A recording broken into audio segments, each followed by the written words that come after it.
Hello.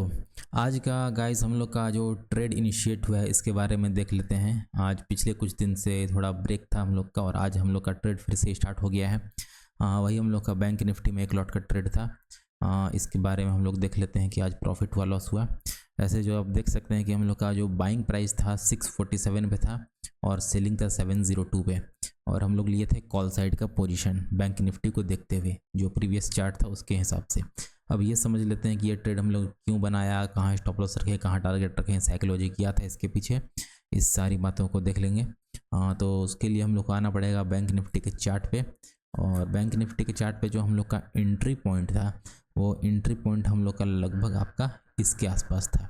और लगभग आपका टाइमिंग अगर देख लें हम लोग का, तो टाइमिंग हम लोग को देखने को ऑर्डर में मिल जाएगा। देख लेते हैं। टाइमिंग था हम लोग का 11:08 पे और एग्जिट हुआ 12:03 पे। तो 11:08 देख लेते हैं, 11:08, मतलब अप्रॉक्स इसके आसपास हम लोग का एंट्री हो गया था। ठीक है। और 12:03 पे हम लोग एग्जिट किए हैं, मतलब कि लगभग यहाँ पे रेजिस्टेंस के आसपास एग्जिट कर गए थे, क्योंकि प्रीवियस डे जो था हम लोग का लॉस हुआ था तो छोटे प्रॉफिट में निकल गए ताकि साइकोलॉजी डिस्टर्ब ना हो।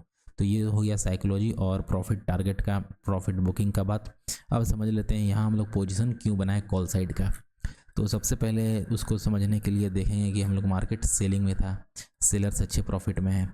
मार्केट 50-800 तक का मतलब कि वार्निंग दे चुका है, तो उसके ऊपर अब नहीं जाना चाहिए। ठीक है। फिर यहाँ ब्रेकडाउन हुआ, फिर 50-500 का तक का भी हम लोग का वार्निंग दे चुका है, तो ये भी हो गया समझ, यहाँ तक सेलर क्लियर हो चुका है।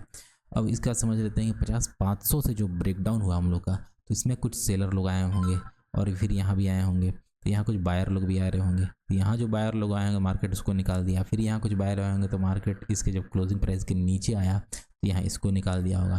फिर आज मार्केट जब खुला तो इसको समझ लेते हैं कि क्या हुआ। मार्केट खुलने के साथ क्लोजिंग प्राइस का सपोर्ट ले रहा था और 50-200 का, तो यहाँ कुछ रैंडम बायर को पहले बुलाया गया। तो पहले रैंडम बायर को निकाल दिया गया, जो लोग भी बाई करने का सोच रहे थे मार्केट उन सब को एग्जिट करवा चुका है यहाँ तक। उसके बाद जो सेलर लोग थे वो लोग, मार्केट यहाँ पोजीशन था उनका स्टॉप लॉस इसके ऊपर था, और जो कुछ फ्लैश सेलर होंगे वो क्लोजिंग प्राइस के नीचे अपना पोजीशन इनिशिएट किए होंगे। तो ये एक मोमेंटम हम लोग को मिलने वाला था, लेकिन ये मोमेंटम हम लोग का छूट गया। क्यों छूट गया? क्योंकि यहाँ थोड़ा रिस्की पोजीशन हो जाता, यहाँ हो सकता था ब्रेकडाउन भी हो जाता, तो यहाँ हम लोग इस ट्रेड को अवॉइड किए। ठीक है। लेकिन एक जब बार मोमेंटम आ गया और फिर से एकदम सेम रेजिस्टेंस ले रहा था जहाँ से बार बार सेलिंग आ रहा है, जहाँ से रैंडम सेलर लोग अपना पोजीशन इनिशिएट कर रहे थे, तो हम लोग वहाँ जाने का पहले वेट किए। फिर वहाँ जो रिट्रेसमेंट हुआ, फिर से नया पोजीशन जब बना, तब हम लोग उसके बाद पोजीशन यहाँ पर इनिशिएट किए। तो इससे क्या हुआ, हम लोग का थोड़ा सा प्रोबेबिलिटी बढ़ गया, अपने सक्सेस रेशियो बढ़ गया इस चीज़ को देख के, और हम लोग का यहाँ ट्रेड इनिशिएट हुआ और टारगेट अपना यहाँ ले लिए। इसमें हम लोग वेट कर सकते थे, लेकिन मार्केट थोड़ा साइडवेज टाइप का लग रहा था और थोड़ा सेलर लोग अच्छे प्रॉफिट में थे इसके आसपास, इसलिए मार्केट से हम लोग निकल भी गए। ठीक है। हालांकि मैं वेट कर रहा था, लेकिन मेरा जो पोजीशन एग्जिट हुआ इस रेड कैंडल जो बना यहाँ पे हम लोग का, यहाँ पे हम एग्जिट किया, मार्केट तो ऊपर गया। तो लेकिन ये तो चलता रहेगा। तो यही था हम लोग का आज का ट्रेड का सारा सेटअप। सेलर अच्छे प्रॉफिट में थे, तो और बड़े सेलर को हम लोग टारगेट नहीं कर रहे थे। जो सामने जो इनिशियल सेलर और रैंडम सेलर लोग थे उनको टारगेट किया, और क्लोजिंग प्राइस को देख के जो सेलर लोग आए थे उनको टारगेट किए। क्लोजिंग प्राइस वाले को तो यहाँ तक मार्केट टारगेट कर दिया, ये लोग निकल गए। ठीक है। और कुछ लोग होंगे इसके ऊपर एसएल रखेंगे और कुछ लोग इसके ऊपर रखे होंगे, लेकिन इसके ऊपर वाला को टारगेट नहीं कर सकते थे क्योंकि थोड़ा सा अच्छे प्रॉफिट में थे ये लोग। तो इनके इसके ऊपर वाले को टारगेट करना था, लेकिन इसके लिए हम लोग थोड़ा कन्फर्मेशन का वेट किए। जब रिट्रेसमेंट आ रहा था तो वेट किए, फिर इस ट्रेंड लाइन का जैसे ब्रेकआउट हुआ, जैसा कि आप देख सकते हैं यहाँ की एक ब्रेकआउट हम लोग को देखने को मिला। जैसे ही इस ट्रेंड लाइन का ब्रेकआउट हुआ उसके बाद जो रिट्रेसमेंट हुआ हम लोग पोजीशन वहाँ बनाए।